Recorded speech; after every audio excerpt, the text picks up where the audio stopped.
আমি আজ আপনাদেরকে আর মাছের রসা করে দেখাবো। এই আর মাছের রসাটা খুব ভালো লাগে খেতে। এটাও একটা অথেন্টিক বেঙ্গলি ডিশ।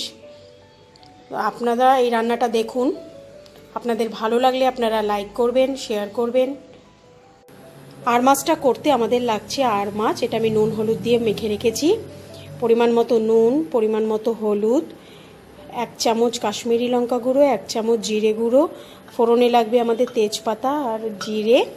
এখানে আমি মিক্সিতে পেস্ট করে রেখেছি একটা পেঁয়াজ, একটা টমেটো, 2টো কাঁচা লঙ্কা, 2 কোয়া রসুন আর 1/2 ইঞ্চি মতো আদা। তো চলুন দেখে নিই রান্নাটা। কড়াইটা আমাদের গরম হয়ে গেছে, এবার আমি এতে সরষের তেল দেবো।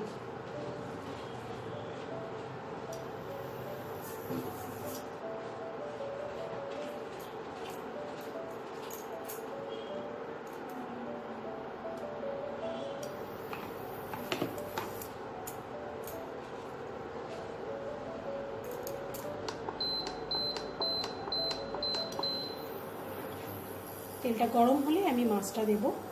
আর মাছ প্রচণ্ড ফাটে, ওই জন্য আমি এটাকে ঢেকে করব।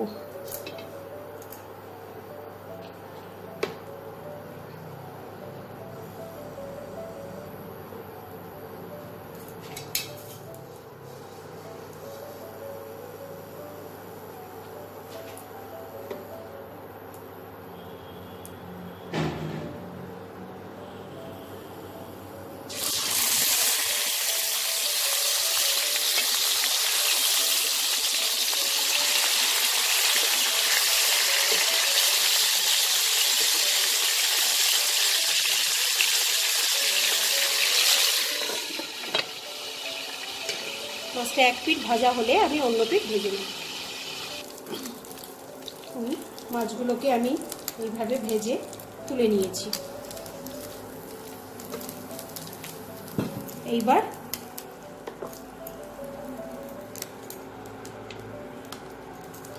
এটাতে আর অল্প একটু সামান্য তেল দিয়ে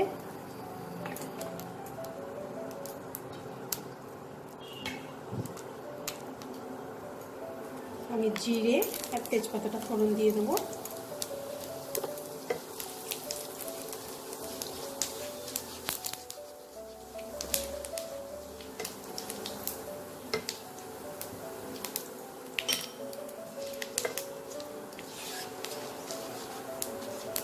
জিরেটা ভাজা হলে বাটা মশলাটা দিয়ে দেবো।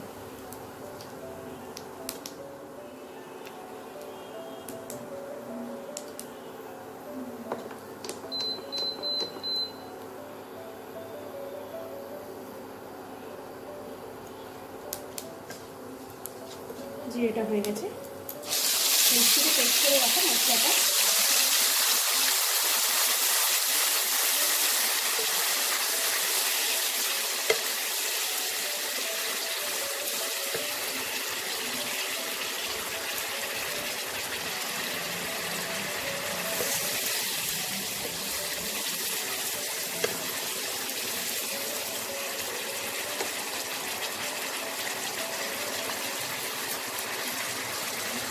পরিমাণ মতো হলুদ,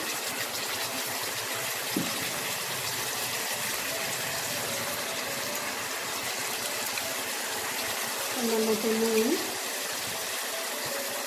দিয়ে আমি মশলাটাকে খুব ভালো করে কষিয়ে নেব যতক্ষণ না এটা থেকে তেল বেরোচ্ছে।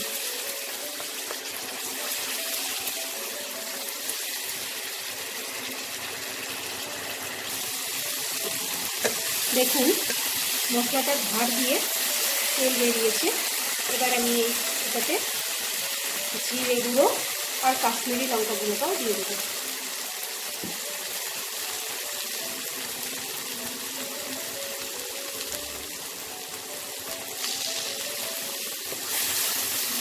আবার এটা হালকা কষিয়ে নেব।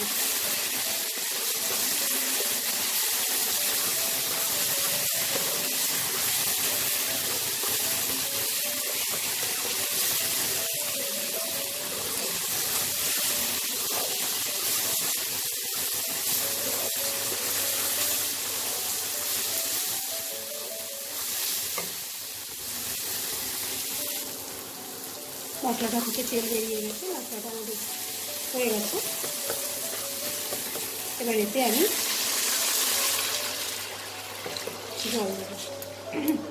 এই মাছ গামাখা গামাখা হয়, তাই খুব বেশি জল দেওয়ার প্রয়োজন নেই।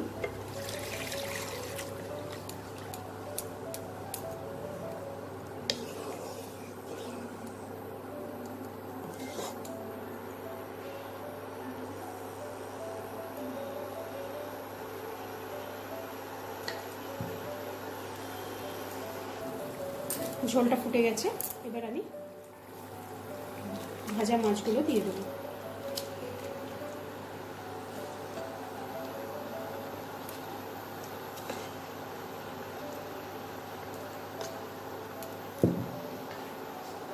এটাকে ঢেকে দেব, ঢেকে আমি 5 মিনিট কুক করব।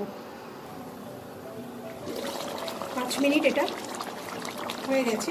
এবার ওপর দিয়ে আমি এটা কুচো করে রাখা ধনে পাতাটা দিয়ে দেবো। এটা অপশনাল, এটা আপনারা চাইলে দিতে পারেন।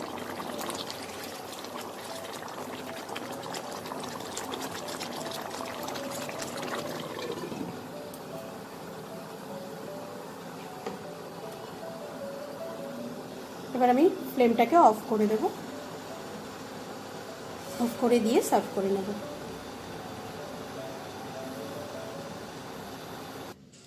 আমি এটাকে সার্ভ করে নিয়েছি। তো আপনারা আপনাদের বন্ধু বান্ধব আত্মীয় স্বজন সবার সাথে এই রান্নাটাকে শেয়ার করবেন, আর কেমন হয়েছে আমাকে কমেন্ট বক্সে কমেন্ট করে জানাবেন। আর যারা যারা এখনও আমার চ্যানেলটাকে সাবস্ক্রাইব করেনি তাদেরকে আরও একবার অনুরোধ, আমার চ্যানেলটাকে সাবস্ক্রাইব করে নিন। নমস্কার।